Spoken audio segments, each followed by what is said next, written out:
नमस्कार जी सेवक मित्रांनो, आज आपण पाहू अनुभव मालिकेतील अनुभव क्रमांक 8। श्री लक्ष्मणराव भिवाजी उराडे, सेवक क्रमांक 854, मुक्काम इतवारी, लालगंज तेलीपुरा नागपूर या मार्गावर येण्याचे कारण म्हणजे मला 20 वर्षापासून पोटाचा त्रास होता.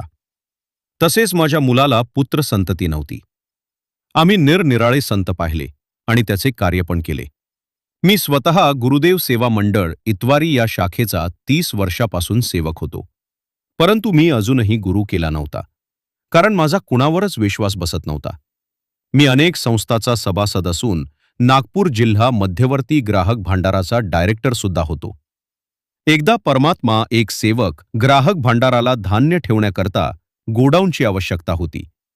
म्हणून श्री नागूरावजी खापरे आणि श्री पाटील हे गोडाऊन पाहण्याकरता नागपूर जिल्हा मध्यवर्ती ग्राहक भांडारात आलेत. त्यावेळी मी सेवक नव्हतो. त्यांना 2-3 गोदामे दाखवली, परंतु ती पसंत पडली नाहीत.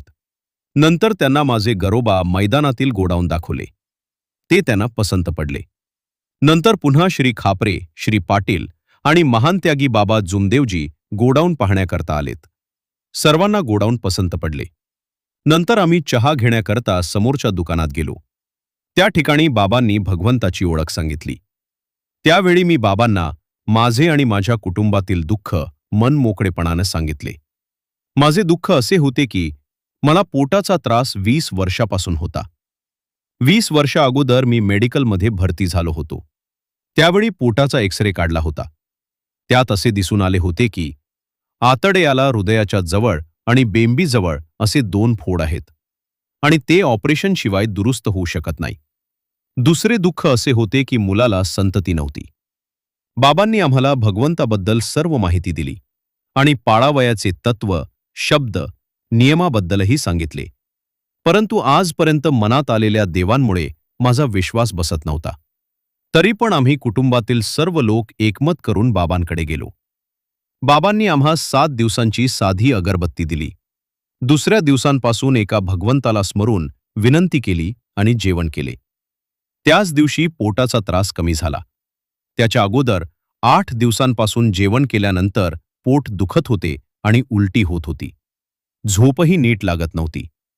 परंतु त्या दिवशी काहीच त्रास झाला नाही. म्हणून आम्हा सर्वांचा भगवंतावर विश्वास बसला. एकदा बाबांचा दौरा मंगर्ली या गावी होता.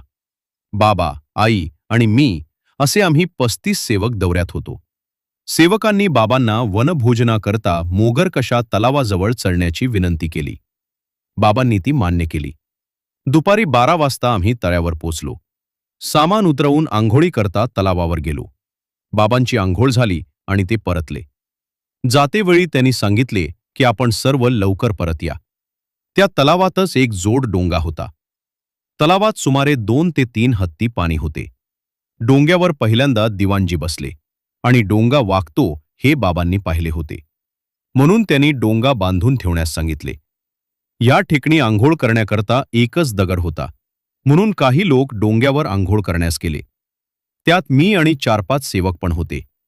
आमची नजर चुकवून गडीरामजी डोनारकर यांचे लहान भाऊ आणि शामरावजी कार यांनी डोंगा सोडला आणि त्याला धक्का दिला.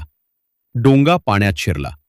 नंतर श्रीराम यांनी पाण्यात उडी घेऊन डोंग्यावर चढण्याचा प्रयत्न केला, परंतु डोंगा डोलू लागला. डोंग्यामध्ये दोन्हीकडून पाणी भरू लागले. मला पोहता येत नव्हते, म्हणून मी भगवंताचे स्मरण करीत उभा होतो. त्याच वेळी सर्वांनी डोंगा बुडाला असा एकच कल्लोळ केला. उलट दिशेने आवाज आला की डोंगा बुडणार नाही. तो आवाज चंद्रकलाबाई क्षीरसागर यांचा होता, कारण तेथे बाबा होते. बाबांच्या चपला तलावावर राहिल्या म्हणून बाबा परत तलावाजवळ आले होते.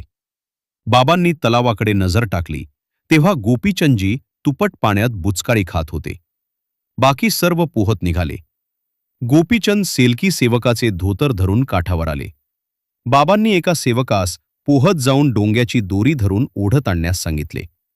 त्याप्रमाणे डोंगा ओढून आणला व बांधून ठेवला. भगवंताच्या कृपेने डोंगा पाण्यात बुडाला नाही. भगवंताने आणि बाबा जुमदेवजींनी आम्हाला या संकटातून वाचवले. साध्या अगरबत्तीनं कार्य आटोपल्यानंतर त्यागाचे 11, 21 आणि नंतर 42 दिवस केले. ह्यात मला पूर्ण समाधान मिळाले. व्यवहारात सुद्धा समाधान मिळाले. तसेच मुलाला सुद्धा पुत्रप्राप्तीचा योग प्राप्त झाला व माझ्या पोटाचा त्रास पूर्णपणे दूर झाला. आता आम्ही पूर्ण सुख व समाधान प्राप्त करीत आहोत.